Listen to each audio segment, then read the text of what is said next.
language with a colonial baggage. Right. So the question of translation invariably crops up when we think of Indian literature. You cannot think of Indian literature without translation, right? That was one of the things that we have to keep in mind. And what else did we discuss? We discussed about languages like Prakrit, Pallavi, Pali, Uh-huh. Abransh, and also about Salilika, to talk Right, how theatre talk to themselves. right. So we discuss about theatrical conventions in Sanskrit, right? And we discussed that in Sanskrit you don't have the space for Sanskrit theater is not kind of amphitheater, huge amphitheater where entire population of city-state like Athens or Sparta would watch the contest, and the judges would decide who is the better playwright. That was the format. That was the uh, basis of Greek theatre. While in Sanskrit, it was largely under royal patronage or patronage of royal people, not necessarily kings, and in temples. So these were the spaces where Sanskrit theatre was performed. And uh, then we also discussed about how it is multilingual text. That it was Sanskrit, Prakrit, bilingual, trilingual text that we are dealing with, right? So the elite speak in English, while a lesser elite people would speak Prakrit, and that reflects the audience as well, because audience was largely highly educated upper caste audience that used to watch Sanskrit drama, because only those people who know Sanskrit, because Sanskrit had ceased to be lingua franca by the time the Sanskrit drama emerged, Sanskrit Kavya emerged, right? The older forms of Sanskrit had disappeared after Panini, right? That is what we discussed, right? What else did we discuss? So the significance of music as well in the Significance of music, very true. That music plays such a role, and we talk about songs in the play, right? And the musicians played at the back. So the theater was like a platform where there was no curtain. So curtain did not separate the audience from the stage as it did in the West, right? But there was a curtain at the back which separated actors from their changing room or nepathya at the back, makeup room, whatever. So, and the various spaces on the stage indicated various places. And there was also no emphasis on realism. As, for example, if somebody is going to forest, there was no necessity felt that you should show a forest in form of frogs in the background, right? Or show, so all those conventions did not exist in Sanskrit theater. And musicians used to sit at the back of the stage and play a lot of music. A lot of songs became part of the play. So the play was both in prose and in verse, chand and as well as in verse. That's what we discussed.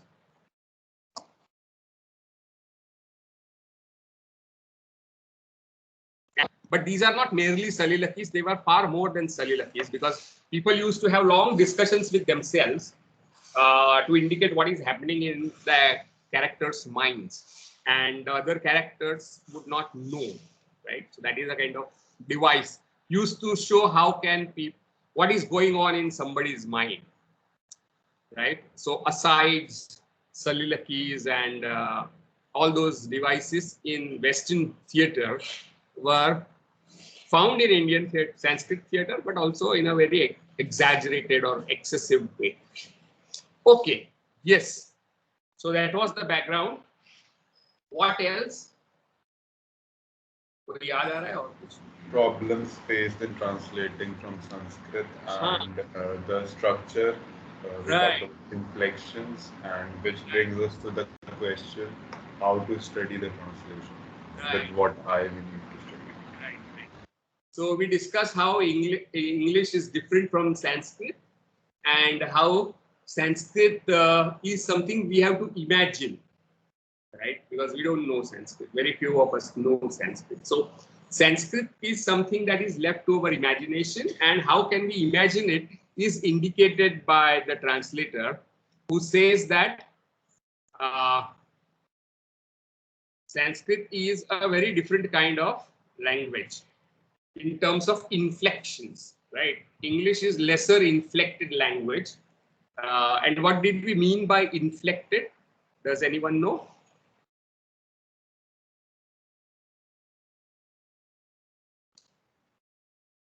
So the syntactical structure of a sentence is in English most of the time like subject, verb, and then object.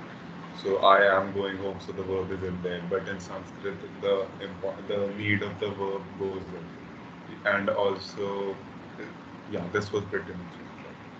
Inflections यानी suffix, which indicate the function of the word. Like go को suffix ing लगा हो तो going होता है, right? So that is inflection, and it's also called vibhakti in Sanskrit. And very heavily inflected, very heavily compounded language. So, that Sanskrit was allowed a lot of flexibility and lot of possibilities of making phrases and words and sentences which are very which cannot be rendered into English. And the example is given on page number. कहाँ पे दिया हुआ है? Where is it? Page 16. Convent wall height sudden cleansing voice signal, ये एक ही phrase है, एक ही word जैसा बन जाता है because of compounding. इसे समास कहते हैं संस्कृत में, right? And बहुव्रीहि is a kind of samas here. So you cannot have such kind of constructions in English. So there is a great deal of variation at structural level, of syntactical level in Sanskrit.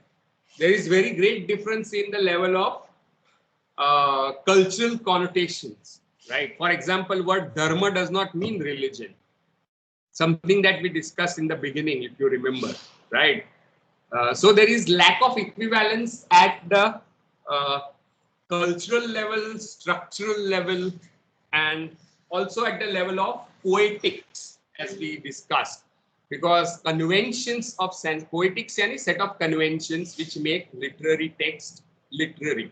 उसे poetics कहते हैं. The set of conventions of Sanskrit theatre are very different from poetics of Western theatre. So these are so many differences that exist, which make it impossible for a possibility of retaining the same meaning in English. So what we are actually doing is we are reading a English play, right? Though it is a translation, because of lack of equivalences, right? So these are you cannot reproduce the meaning and the effect of Sanskrit in English, and the other way around also. Right, and that is associated with the conventional view of translation as a loss of meaning. Right, people talk of lost in translation. What they imply is that there is great deal of differences at various levels, cultural levels, linguistic, structural levels, at levels of poetics, and so on and so forth. There is one more difference: is this play was written how many years ago? 1400 years ago, and English that is used is contemporary, right? So it reads as a contemporary play, but it is a 1400-year-old play. So there is also a gap of time. So you can see the divides between Sanskrit play and the English play. The Sanskrit play was written 1400 years ago. English text is 20-30 years ago. Sanskrit is grammatically completely different from English. That's another major gap, lack of equivalence, right? Third, the terms and the words have cultural connotations which cannot be reproduced in English, right? So And finally, poetics of Sanskrit theatre and poetics of Western theatre are very different. So given these four kinds of differences, this English text is to be considered as a text in its own right, rather than mere reproduction of Sanskrit text, right? Anybody has to say something about this process of translation?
Yeah, actually, I'm sorry, the call disconnected and I've reconnected. So I missed Bhavya's point. Can you repeat, Bhavya? Because there was a call. So I did not actually say anything because you did not confirm. Like, Okay, your okay, fine. Go ahead now. So it's a more of a question. So all the historical context becomes all the more important in translation studies. Yeah. Because we do not really know about the content matter of the text. So it's essentially an English play, but the basis of it is in ancient India. Mm. Yes, So very. just That is wanted another to lack of understand that. equivalence, right? Or gap or difference between the English text and the Sanskrit text. The Sanskrit text is not just removed in time, but as Bhavya rightly points out, in different space, right? It was written somewhere in North India by a person known as Vishakadatta, about whom we don't know almost anything, right? And so these differences between his Sanskrit and English become obvious. For some reason, Mary, what's happening? Because I'm unable, I can see you coming in, but you are unable to join. Anyway, so the point that I'm making is there are great cultural, historical, social, linguistic, literary differences between the source text and the target text. Now, that is the terminology used in translation studies. Source text and target text. Source text यानी जिस language में से translate हो रहा है. Target यानी जिस language में हो रहा है. Source text is Sanskrit and the target text is English. So given these great differences that separate two texts, you cannot imagine that it is a kind of reproduction, exact reproduction of Vishakadatta, right? Vishakadatta's play called Mudra Rakshas, right? It's not the exact reproduction. It's only an approximate reproduction, right? Is that clear? Any questions? Yes, sir. Yeah. Okay. So, and what did we do to find out that this translation is not an exact reproduction of the source text? Is we compared, right? We compared Sanskrit history, culture, poetics, language, structure of language with Western poetics, culture, language, structure of language, right? So this exercise that we did to find out lack of exact equivalence is called comparative literature, right? So we are practicing comparative literature, and translation is mostly studied as part of comparative literature, right? So is the meaning of the term comparative literature clear here? We are not saying that this play is better than that. So comparison does not really imply as they do for you. When your parent says your sibling is better than you, they are comparing to show how somebody is better than somebody else. But here what we are doing is we are comparing to find out how the content of one text cannot be reproduced exactly in another language, right? There is always approximation rather than exact reproduction in translation. That's the point, right? So we're comparing to differentiate, is that it? Yes. And also finding similarities, because after all, that play is to be considered as approximate reproduction of Sanskrit, right? Right, Stuti? Yes, So sir. we have to find Yes. similarities as well. Yes. Okay. Okay, very good. So now let's go over to the play. And the play is written by a person named Vishak Dutt, about whom we hardly have any information. Right? We have speculations, and that is another aspect of ancient Sanskrit literature, which we have to keep in mind. We really don't know because there was no practice of exactly dating the text.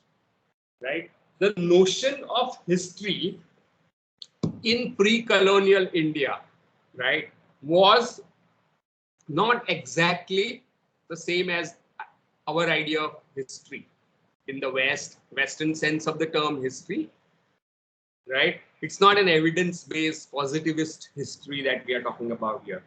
So Itihasa and Purana tradition would rely more on historical memory, right? So Vishak Dutt's play called Mudra Rakshas, and by Mudra we mean seal, right?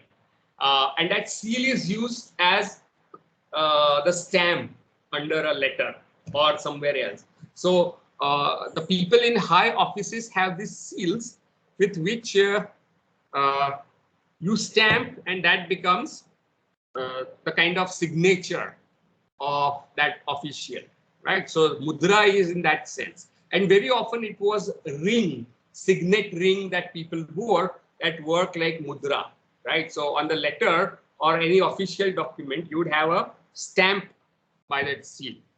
Is the meaning of word mudra clear? Mudra also means gesture, right? That is one meaning of the word mudra. Mudra karna ya haath ki mudra hai.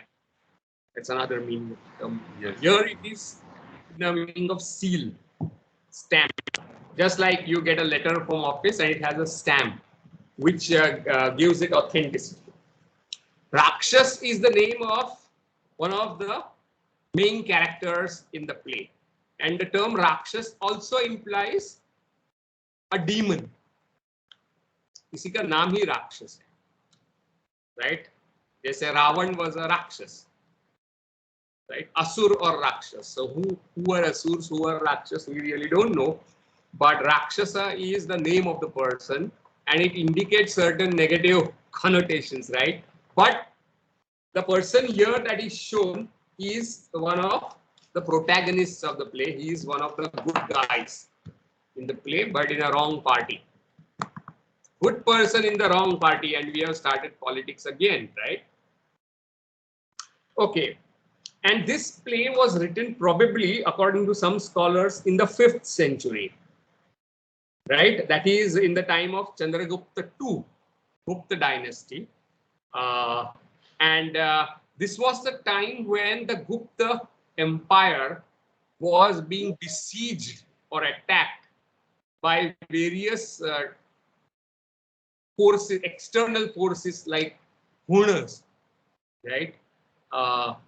So the first great empire was the Mauryan Empire, followed by a period of lot of foreign invaders who came to India, and they were called Mlecha. Mlecha is somebody who is outside of the Varna system. Varna system is Brahman, Kshatriya, Vaishya, Shudra, Antyaj. This is the Varna system.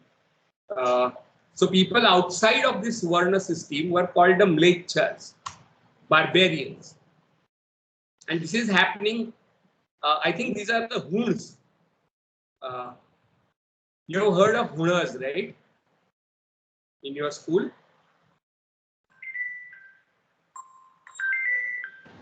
Have you heard of Huns? And these are the tribes who are also responsible for the downfall of Roman Empire at the same time as Gupta Empire. So यहाँ पे Gupta Empire is being attacked by Hunas.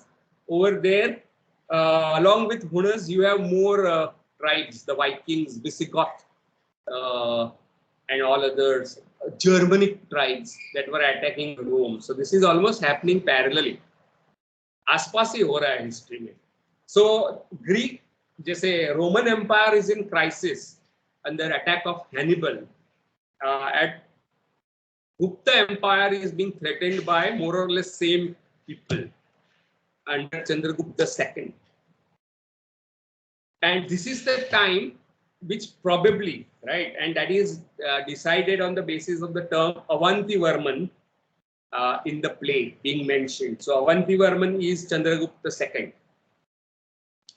But you don't know when this play was written. Anybody could write. And remember, this is a manuscript tradition. This is not a printed tradition that we are talking about. So this play would have been written on Burjpatra. Right. Yes, so this is Huna, about Hunas that Bhavya has added. Okay. So this manuscript tradition implies that people wrote things by hand and copied them by hand.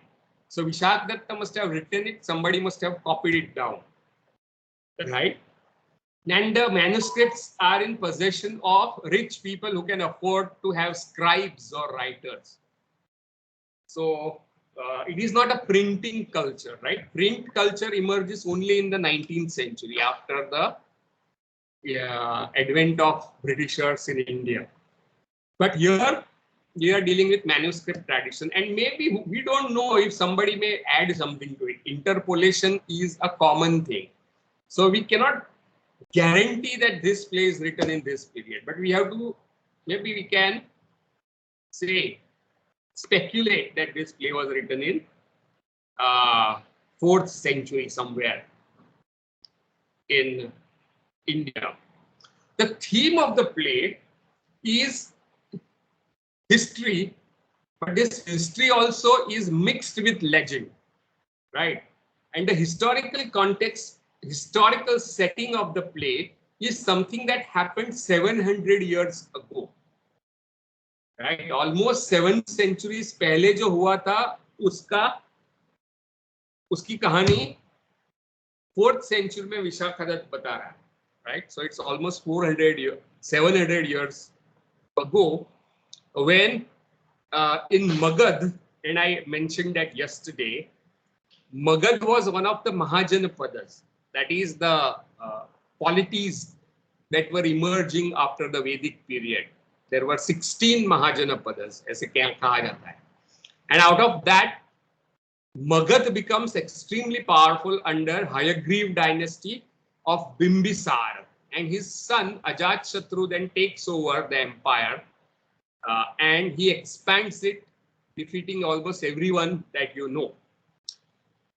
This is the period where later on you find Nanda dynasty becoming the supreme dynasty of Magad, which almost controls entire North India, the Gangetic belt, because the center of civilization in the Vedic period was largely in the northwestern frontier of India, what is today's Pakistan, Afghanistan.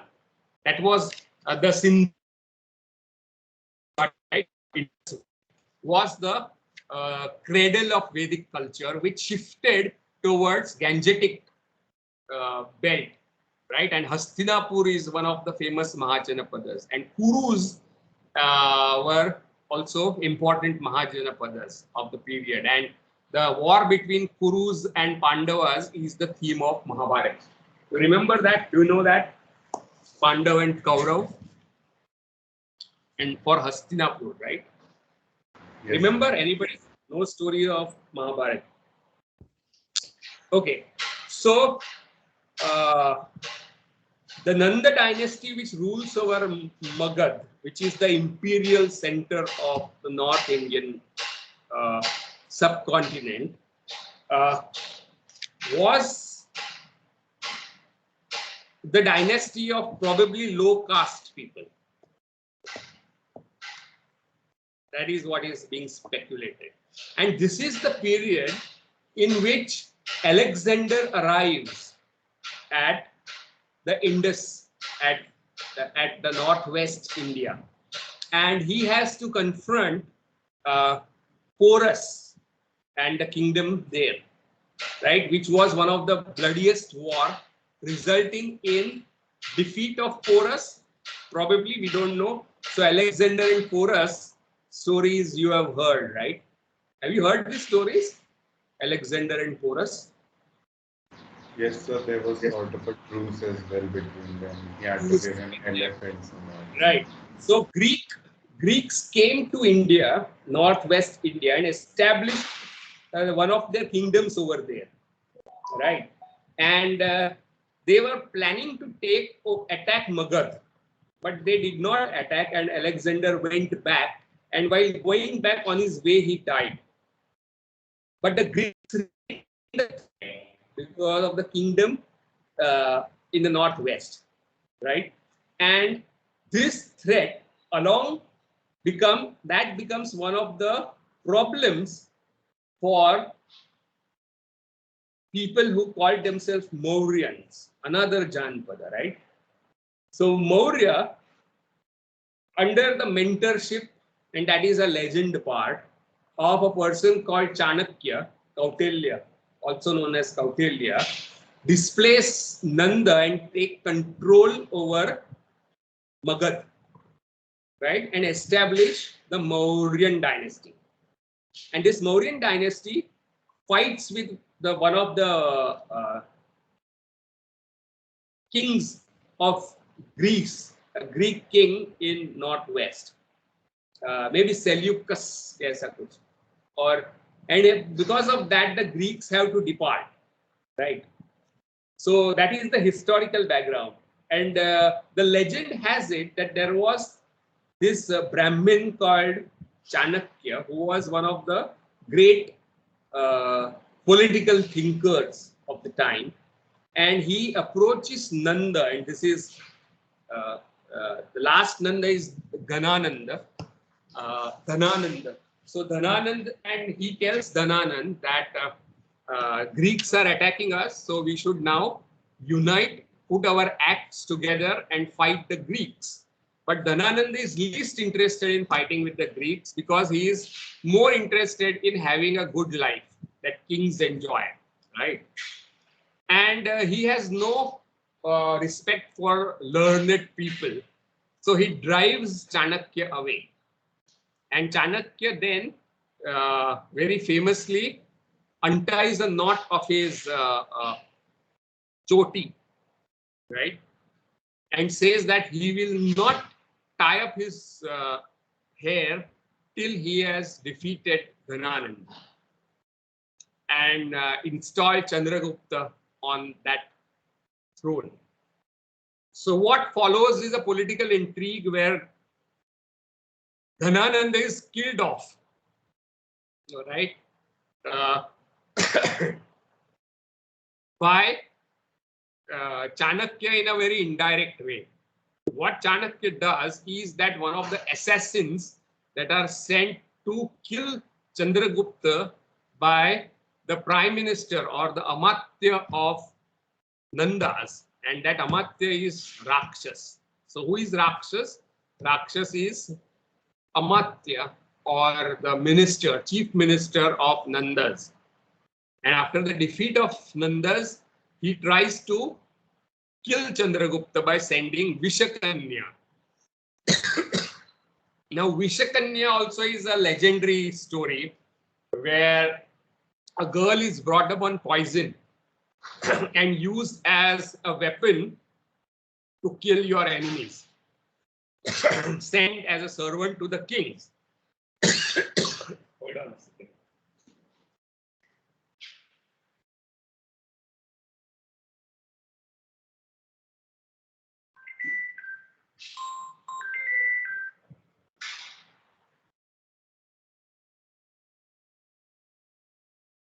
So when poison girl Vishkanya is sent to Chandragupta, Chanakya redirects her to Gananand, and Gananand dies because of that girl. So the poison girl may be a girl in whose bodies you have poison flowing, right? This is a legend. And the kings who try to have sexual intercourse with that girl usually die. Like that's the myth of Vishkanya. I don't know whether there were actual Vishkanya, but so Chanakya sends her, redirects her to Dhananand, and as a result, Dhananand dies, right? Leaving behind his son named Malay Ketu, who is one of the characters of the play, important characters of the play. So he is of Nanda dynasty, trying to get back the kingdom from the Mauryans, Chandragupta Maurya, right? So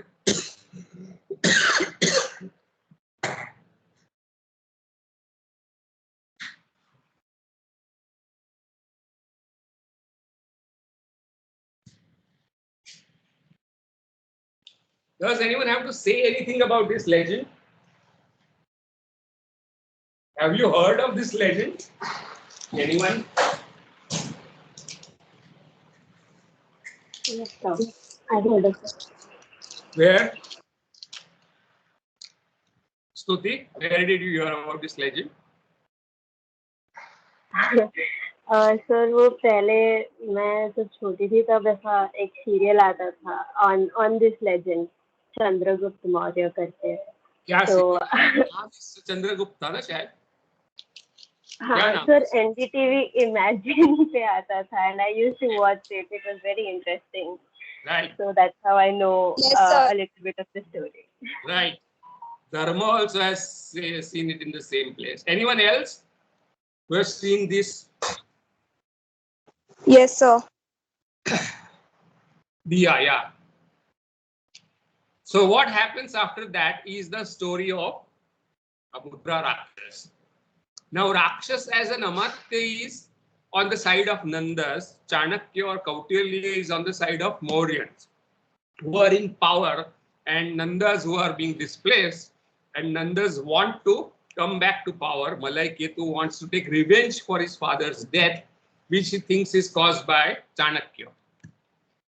And Rakshas is scheming, intriguing, but not as scheming and not as much of a conspirator as Chanakya is. However, he is far more emotional and greatly loyal to his king, a quality which Chanakya admires. And therefore, Chanakya feels that such kind of people who are honest, who are loyal to their kings, who are intelligent, who are loyal to their friends, as we will see, should be on our side. That is what he wants. So the entire play revolves around Rakshas's attempt to hit at Chandragupta and Chanakya using the same conspiracies against Amatya and isolating him, right? And compelling him to join his ranks so that he can happily retire and write his book called Arthashastra. Right? Arthashastra is believed to be written by the same person, but then there is no historical data. It's only myths and legends that tell us that Arthashastra was written by Chanakya, and this is all that has happened. All this is largely historical legend rather than actual history. ये याद रखना. What is interesting here that this is also an empire in crisis, right? Gupta Empire 700 years after Chanakya is in crisis because of Hunars attacking Gupta dynasty, Gupta kingdom.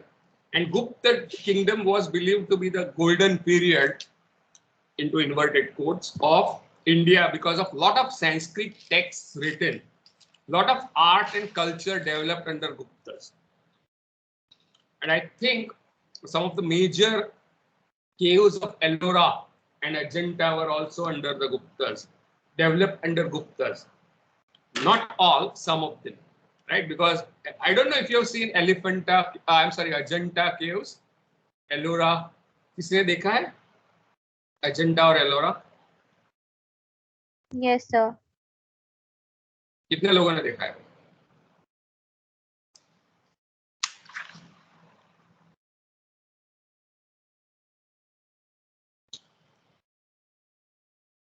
Oh yeah.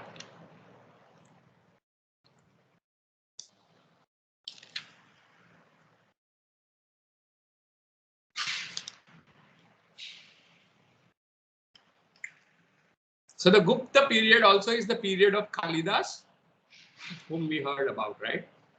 So that is why it is called the golden period.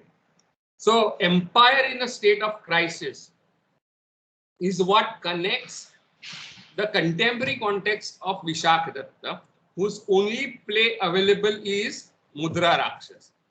There are other plays that he has written, but they are only in the form of quotations that you find. His plays are lost to the time. You can say 70% of literature in India is lost because library is being destroyed,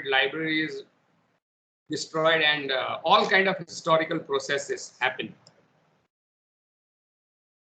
Okay. So this is the story of the play. How did Chanakya get Rakshas on his side? Right? Rakshas, who is his enemy, right? Because he is loyal to Nandas. And he is trying to take revenge on Chandragupta because of his master's death, Dhananand's death. And he is faithful to Malai Ketu, Anand King. So let's look at dramatic personae or the characters in the play on page 170, 173. So the emperor is also called Vrishal. The emperor is Chandragupta Maurya, a very young king. Kautilya is his mentor, preceptor, and acting chief minister. His pupil is Sarnagrava, living in Kautilya's household. A female guard, Sonottara, chamberlain to the emperor, Vahini Ari. And what is unique about this play is that there is no Shrunga romantic love. Most of the Sanskrit plays revolve around the idea of romantic love because kings loved that, right? So erotic was the most popular rasa of most of the Sanskrit plays. Here, erotic is absent.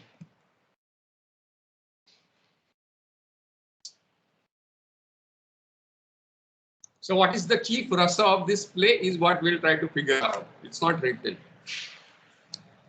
Okay, and then you have Kautilya's agents, the spies or the espionage working for him.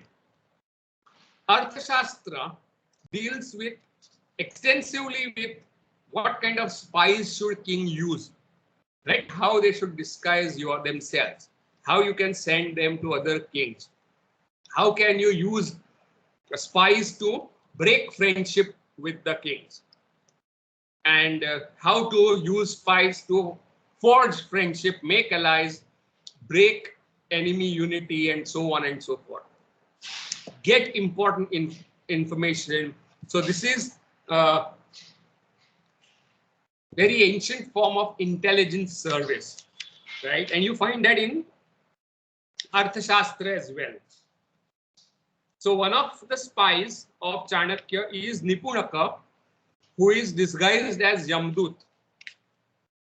Yamdut बन के वो जाता है. Then Siddharthaka, who pretends to be friends with Shakatadas. Shakatadas is one of the close friends of Rakshas. Then Jain monk called Jaiva Siddhi, who is actually a Brahmin called Indu Sharma. And Jainas are referred to in a derogatory way in the play. राक्षस कुछ करने जाता है तो Jain monk आता है तो कहता क्या अपशकुन हो गया कि जैन monk को मैंने देखा. So, what might be the reason? What do you think? Jainas are considered in a negative light. Are there any Jains in the class?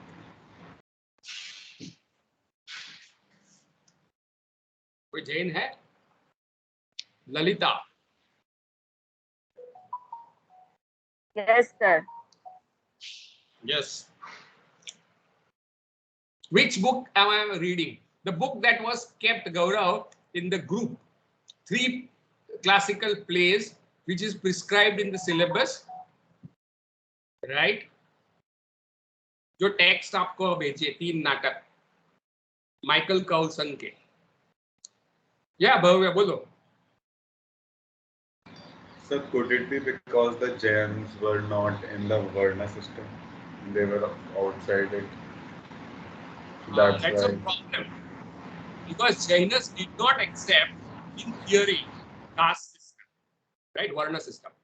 And they did not accept the Vedic Shabda, right? They did not accept Vedic authority or Puran or Brahminical authority. And that's why Jainism is a separate religion. Though it shares many of the stories with the Vedic Brahminism, it is very different from Vedic Brahminism. Today, sometimes this Vedic Brahminism is called Hinduism. So Jainism is a separate religion. And like Buddhists, they were disbelievers, Nastic tradition कहते हैं. Charvak, Jain, Bauddha. So they are Nastic. Means they don't believe in Vedic Shabda, Vedic authority. Now, Maybe that was the reason why they were pretended in a bad light for us. right. So the Brahmin writers, Vedic Brahmin writers would portray Bauddhas and Jains in a very negative light. There was also a history of persecution of Jainas in Karnataka. Many Jainas, many rulers had converted to Jainism in Karnataka, and they were forced then to reconvert to Shaivism, and it led to a lot of bloodshed where many Jainas were killed by Shaiva Hindus. So one of the story that is popular these days is that Hindus are very tolerant people, but the persecution of Buddhas and Jainas at the hands of as well as in Karnataka shows that that was not the case. Yes. Okay, so Jain monk Jiva Siddhi is a Brahmin, but he is disguised as a Jain monk and he works for Kautilya, right? Then another agent of Kautilya is a person with a rope. He is a friend of Chandan Das, who is a close friend of Rakshas. Then Samidharthaka is Siddharthaka's friend. Then there are 3 Brahmin brothers. The eldest called Vishwavasu, all disguised as traders. Then Bhadrabhat, Purushdat, Hingurat, Palgupt, Rajsen, Rohitaksha, Vijayavarma are allies of Chandragupta who have defected towards Nandas. Right? So these are the allies of Chandragupta that have now defected to Nandas. Now let's look at the opposing team. Opposing faction is the Prince Malay Ketu. He is son of Parvatak, who is killed by not Dhananand. Parvatak is killed by the Vishakanya there, right? Not Dhananand. That's a mistake on my part. His son. And Parvatak was at one time ally of Chandragupta. Rakshas was the deposed, is the advisor to Malay Ketu now, the Amatya. Chandan Das is a rich jeweler who is Rakshas's friend. Shakat Das is a letter writer, again Rakshas's friend. Virad Gupta is Rakshas's friend, now his agent and disguised as a snake charmer. Second bard at Chandragupta's court is the Stanakalasha, who is Rakshas's spy. Stanakalash is his name. Manservant of Rakshasa, Priyam Vadaka. Chamberlain of Malay Ketu, Jayali. Female guard of Malay Ketu, Vijaya. Manservant of Bhagurayana is Bhaswaraka. So 5 princes: Chitravarman, Simhanad, Pushkaraksha, Sindhu, Shena, Meghnad are allies of Malay Ketu. So Malay Ketu and his gang, and this is on the other side is the ruling party, that is Chandragupta and his team, largely governed by his Amatya, that is Kautilya, and spies. So these are the characters in the play, right? And Kautilya's Arthashastra is also called Niti text, Niti. And one of the famous Niti texts is a book called Panchatantra. Has anyone heard of Panchatantra? Yes, sir. Yes, sir, you mentioned it in the first semester as well. अच्छा, first semester में था आपका syllabus में? No, sir, you talked about that. अच्छा, I talked. What do you remember of that? So I remember that there was something related to Gundaya and a particular speech or text that is no longer in practice, and in that it was first handwritten and then it was translated over a period of time. Then it came to be known as Panchatantra. This was one of the things that I remember. Not very exact, not exact. Anyone else knows Panchatantra? Bhavya, apart from Bhavya, किसी ने पंचतंत्र का नाम सुना है? Yes, sir. Raise your hands. कितने लोगों ने पंचतंत्र का नाम सुना है? एक.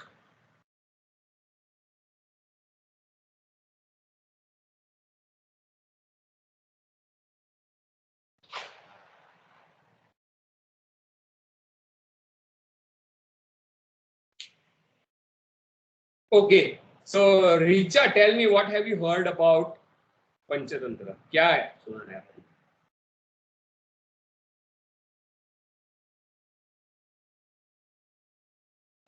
पंचतंत्र इज वो स्टोरी बुक्स होती थी उस टाइम की फेमस, लाइक मेरे को इतना आइडिया है. आपने देखी है वो स्टोरी बुक्स? हाँ जी. ओके. Who else? उसमें से कोई स्टोरी याद है किसी को? वो कुछ एनिमल फेबल्स होती थी sir. Animal exactly yes, that. yes. वो एनिमल्स को अच्छे करके देते थे ना, तो कलरफुल थी, तो बचपन में ऐसे मिलती थी ना, तो याद है अभी तक ऐसा. बचपन में आपने कॉमिक बुक्स पढ़ी थी, स्टोरी बुक्स पंचतंत्र की?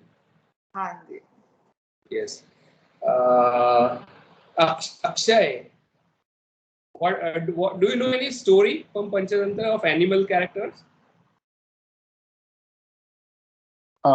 Sir, I don't remember exactly, but there used to be crows and different birds. this type of stories used to be there. I had that book when I was in standard third, but now I can't recall exactly what I read. I just remember that there were a lot of animal characters in it. Right. And it is one of the greatest books ever written. Anyone else knows something about Panchatantra? Monkey Yes, and sir. crocodile story. I remember that one Crocodile very or? clearly. Monkey. Crocodile or? Monkey Monkey. and crocodile. Yeah. What else? These are So fables, there right? was Fables are stories in which animals speak. Right. Yes, sir. Personification of animals. And Hmm. at the end of the story, there would be some, some message, some important life truth that we are Exactly. supposed to embody. Moral, These were moral at the his end, right? kids. Yes, right. Yes. Yes. Anyone else?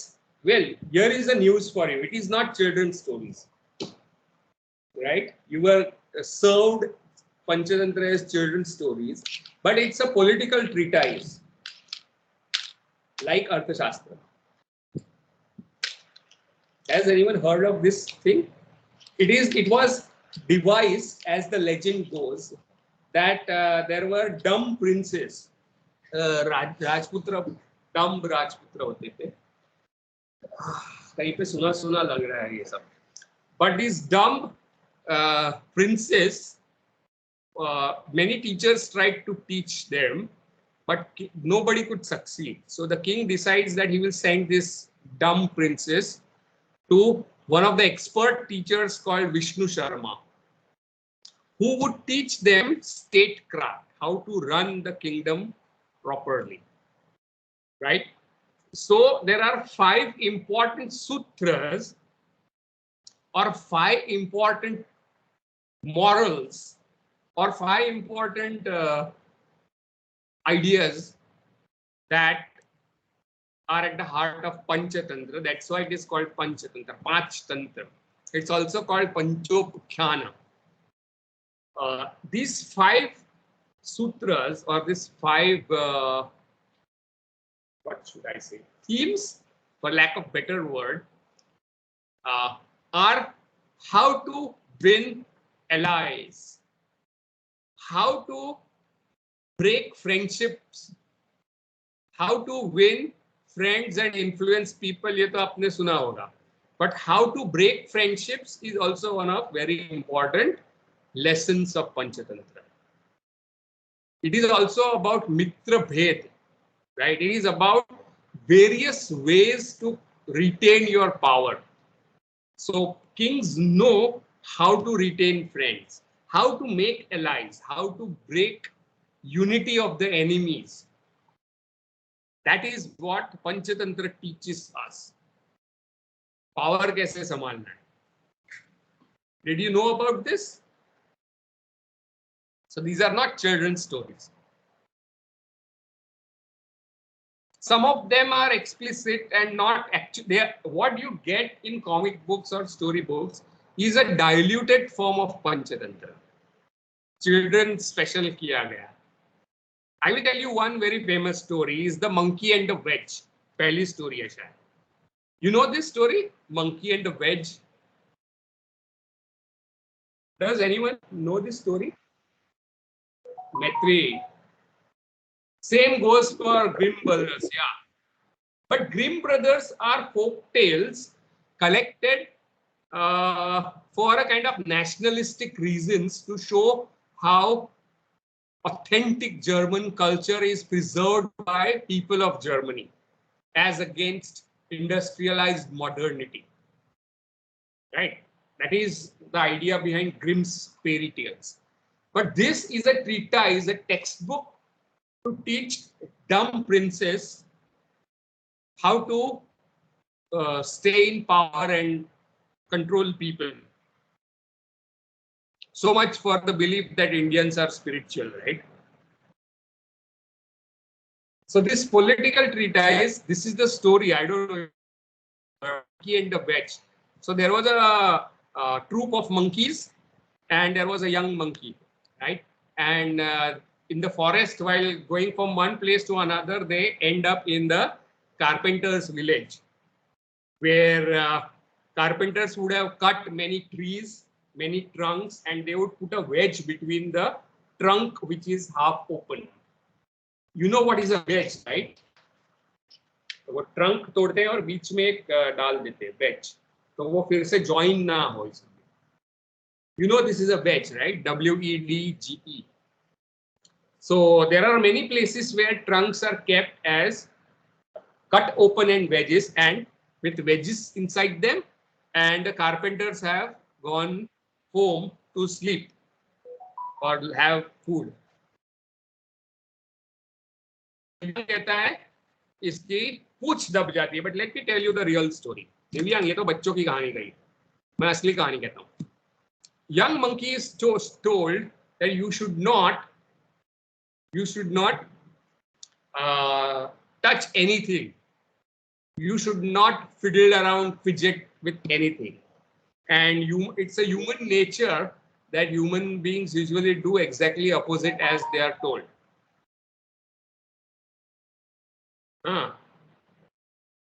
So, and monkeys, and given the fact that all of us are monkeys, right?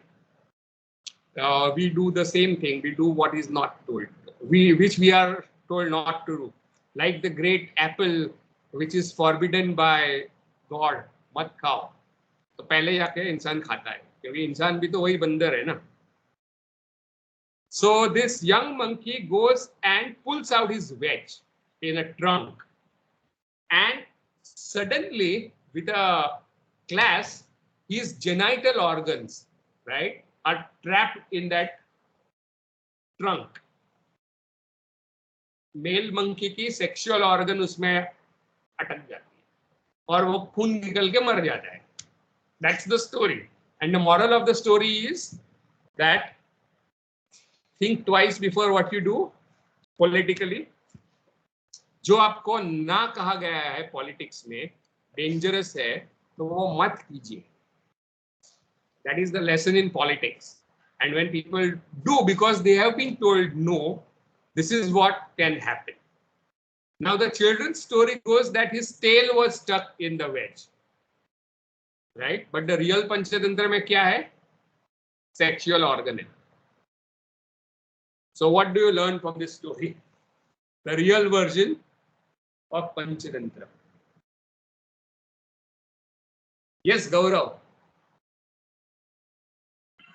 Sir जैसे आपने कहा कि political stories थी, तो एक story एक suddenly click हुआ कि जो एक स्टोरी थी बंदर और बिल्ली की, जिसमें कहा गया था कि दो बिल्लियां झगड़ रही है और वो बंदर जो है उनके बीच में सुलह कराने के बहाने से आता है और खुद ही उनकी रोटियां खा जाता है. तो it is a great example of that politics, you know. Exactly. So now you know it is not children's story, it is a political treatise, right? दो बिल्लियां अगर लड़ रही हो तो बंदर उसमें फायदा कर सकता है, यानी दुश्मन लड़ रहा तो उससे अच्छा कुछ नहीं. दो लोग लड़ रहे हैं, राइट. और ये सब ना, ये सब कमाटी बाग में ये सब स्ट्रक्चर्स हैं पंचतंत्र स्टोरीज के, right. So Panchatantra stories are not children's stories, they are political treatise. It is a niti text, right? Political treatise. And the reason why I am saying this is because यही सब हथखंडे चाणक्य और राक्षस आजमाते. So the idea that India is a spiritual country, when we say that, we overlook the fact that there are important texts in how to get to power, and which are like Machiavelli. Machiavelli के बारे में इतना लोग बोलते हैं, but Panchatantra और अर्थशास्त्र में जो दिए हुए हैं वो उससे काफी घातक है. क्या गौरव? वो है सर जो अर्थशास्त्र है ना, वो मतलब जो मेजर जनरल जेडी बख्शी जी हैं, उन्होंने एक यूट्यूबर के साथ ब्रॉडकास्ट किया था और उन्होंने बताया था कि 1971 की जो इंडिया पाकिस्तान वॉर था उसमें उन्होंने अर्थशास्त्र से टैक्टिक्स सीखे थे और अप्लाई किए थे. Okay, I am not sure about that, but yes, अर्थशास्त्र एंड पंचतंत्र आर इंपॉर्टेंट नीति टेक्स्ट, राजनीति टेक्स्ट, राइट? So नीति, morality is a misnomer. right? Because artha is also one of the purusharthas. Yani getting material success, going ahead in life is also important purushartha. And to accomplish that, you need shrewdness and cunning, which Chanakya's Arthashastra and Panchatantra teaches you. So I told you this story because we are going to get a sense of way politics are played out in the play.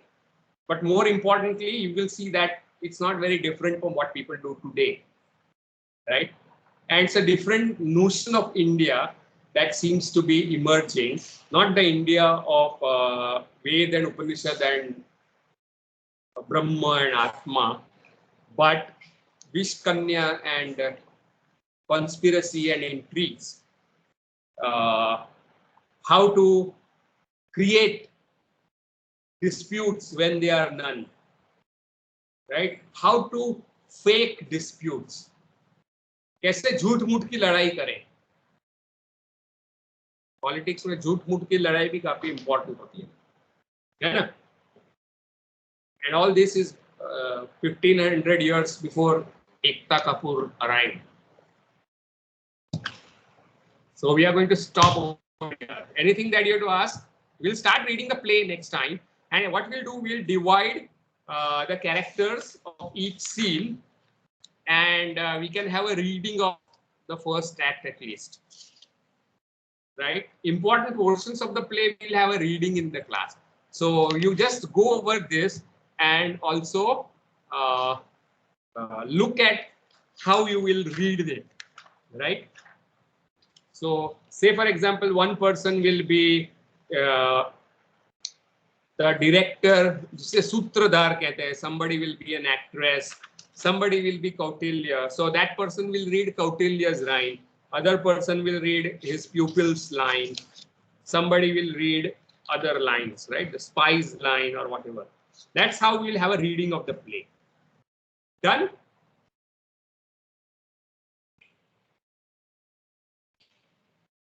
Yes, sir. Yes, sir. Anything that you have to say before we stop for today?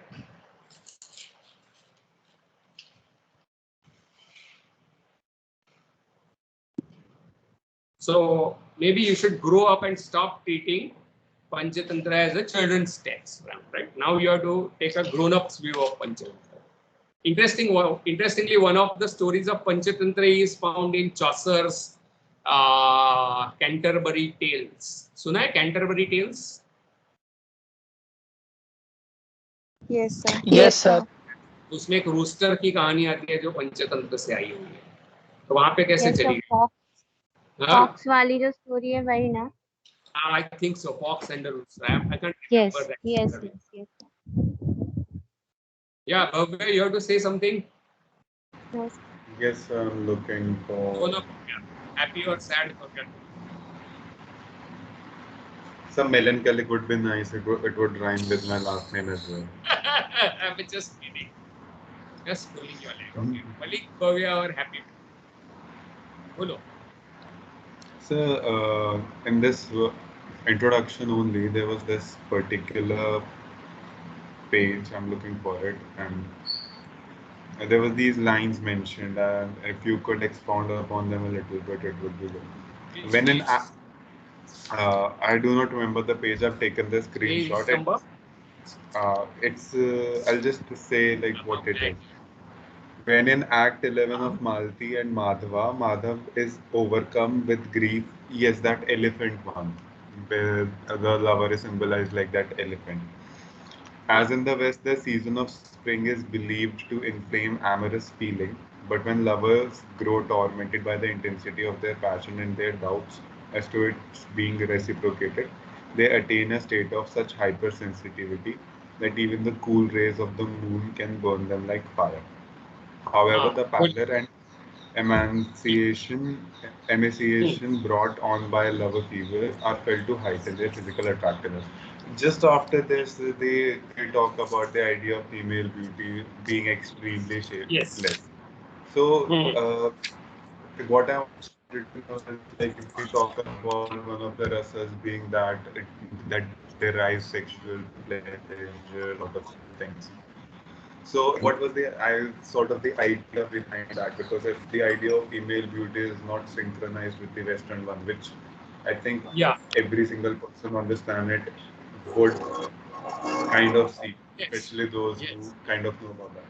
So what was Hmm. it like? That's what I wanted So to know. Like what's your that particular. question? What's your question?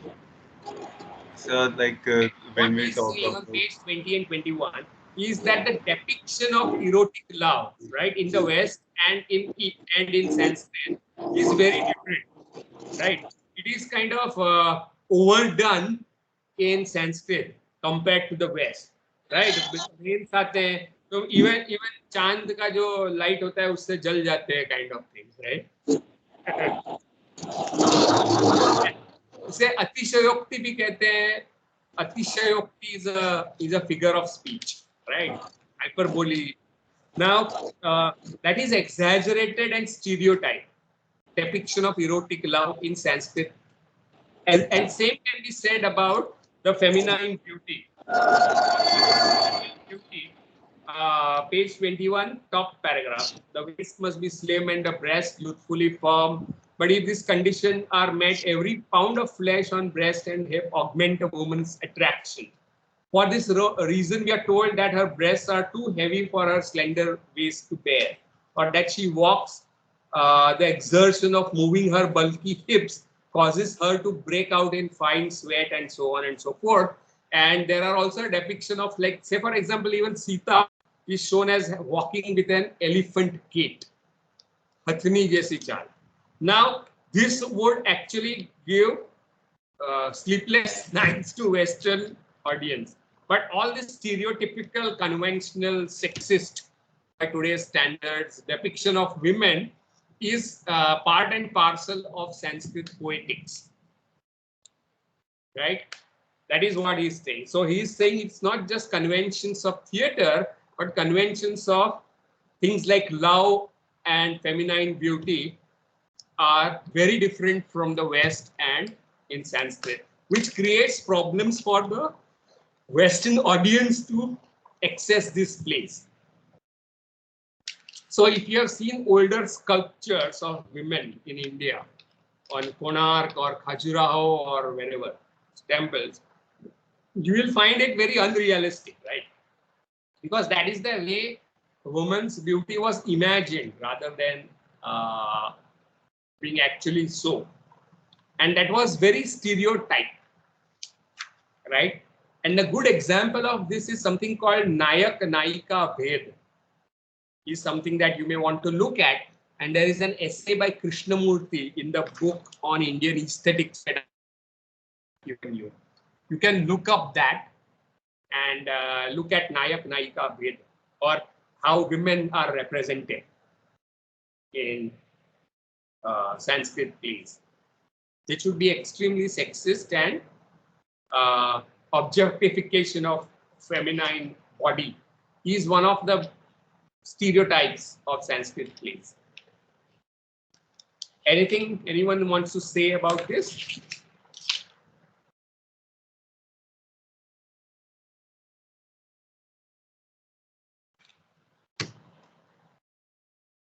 Now, is that the question, Bhavya, you were asking?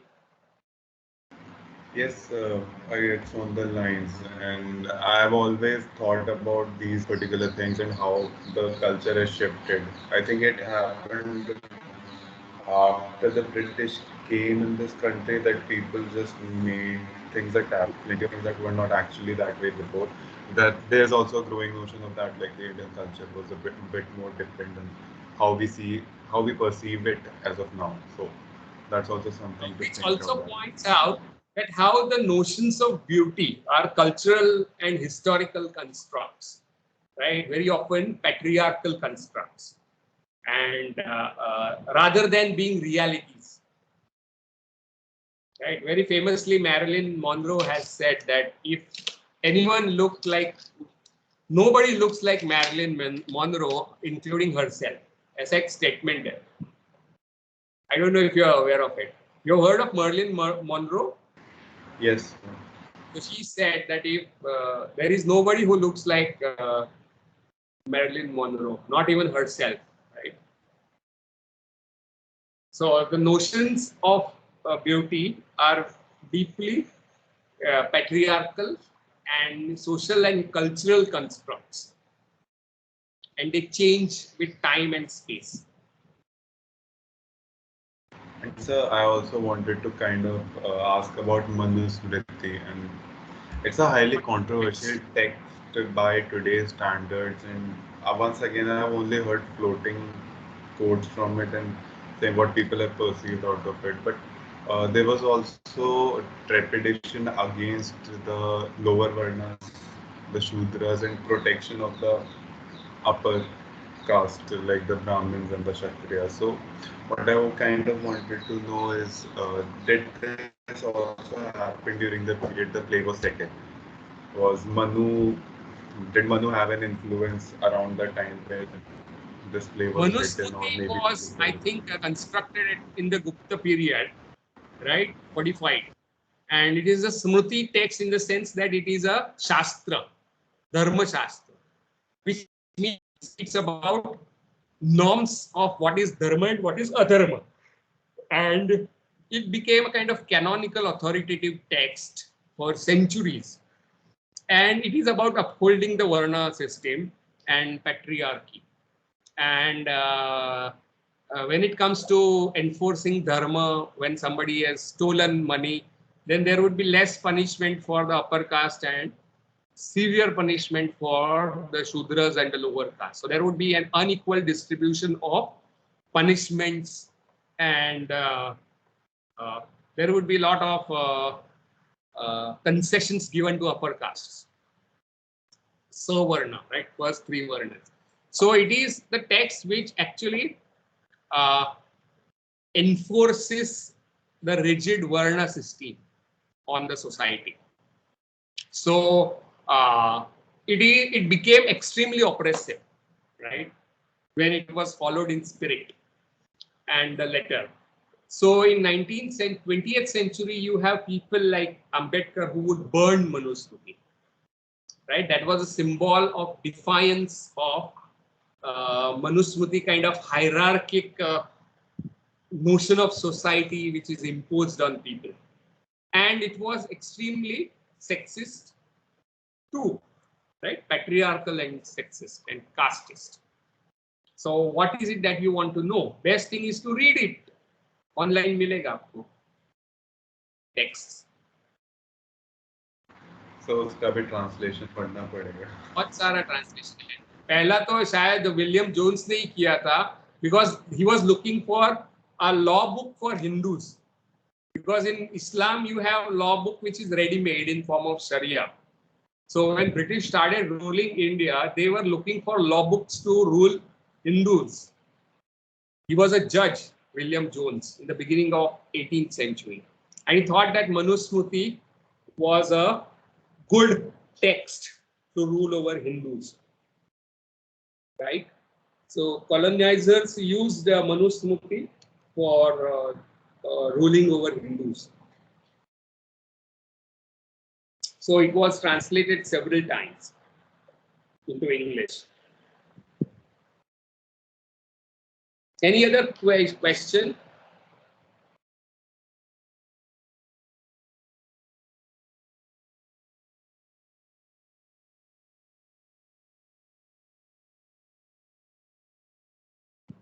पांच दस लोगों को ही question होता है, कुछ बोलना होता है, बाकी सब जीनियस लोग हैं, सब कुछ आता है, महान लोग हैं. See, people, those people who are not speaking or participating, at least if you are listening, it's fine. But if you're not even listening, then please don't burn your data. You can save it for better things, more useful things. Don't waste your data. It's expensive. Data is the new oil. Right? So don't burn your oil. Okay, so yeah, bolo. The method of the Indian poet was not to elevate particular people to universal status, but to take universal type and then infuse them with individual human life. So ये like this sentence, ये sentence समझ में नहीं आया. ये text में है. Is this in this text? Where is it from? Where is this sentence from, Harsh? Page number 18 में Okay.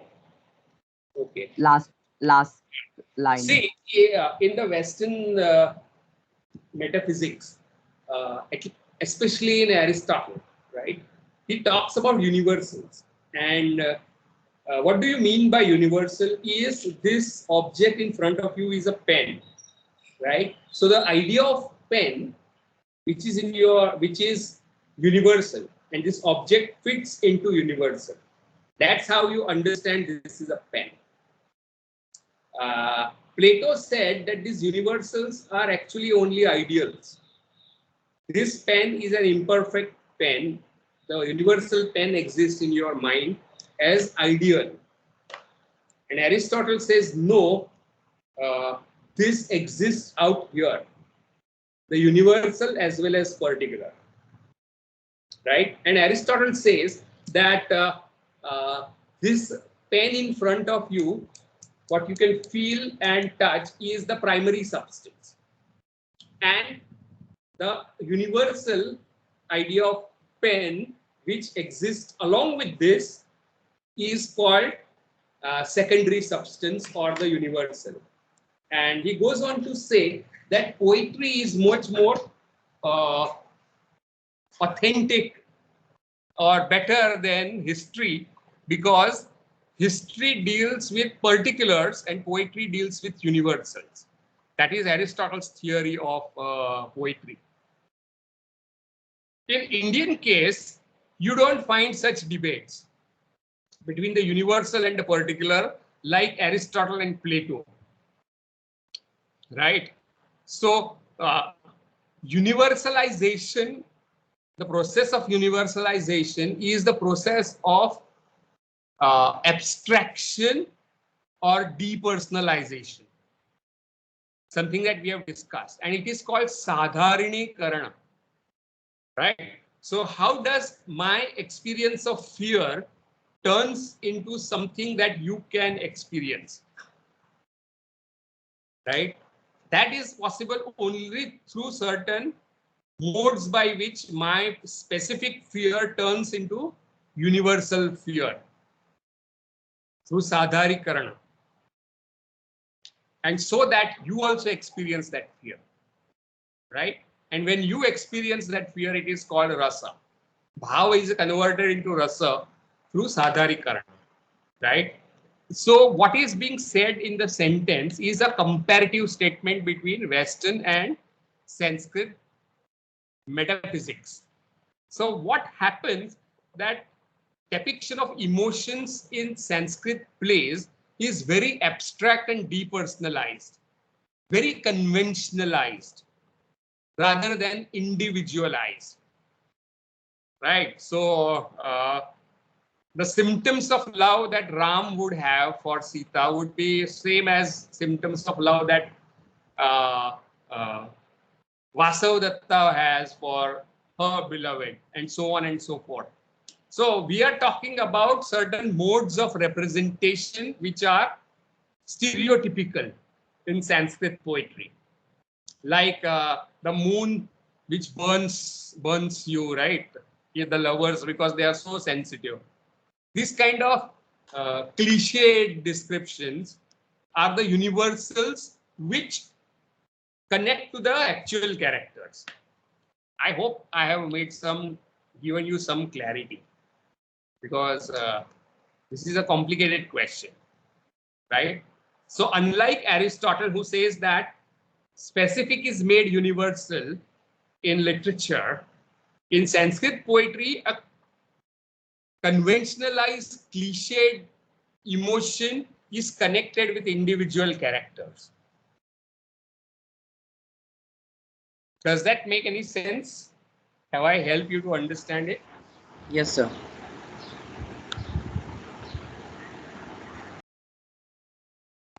Consider a stock song that is mentioned here, that elephant is raging in the forest. He has gone berserk out because of he is on heat. Now that song is about desperation of male lover for the female. It's a symbolic. Now this can apply to anybody. It may apply to Dushyant. It may apply to any character in Sanskrit things. So this stereotypical representation of emotion is connected to particular in Sanskrit literature is what this statement tries to say.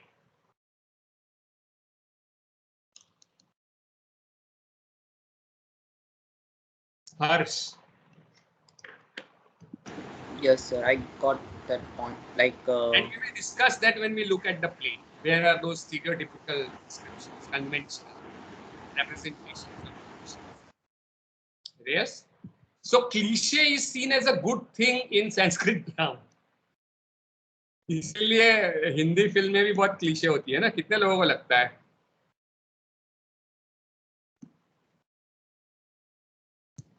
Hindi film में cliché ऐसे कितने लोगों को लगता है? Raise your hands. मुझे लगता है. And that is because they are following a different poetics. Right?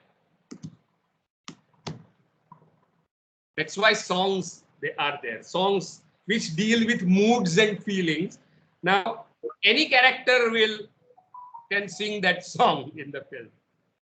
I hope you get what I'm saying, because it's a kind of stereotypical representation of emotions. Yeah. Yeah, Maitreyi. Okay, so this is where we stop.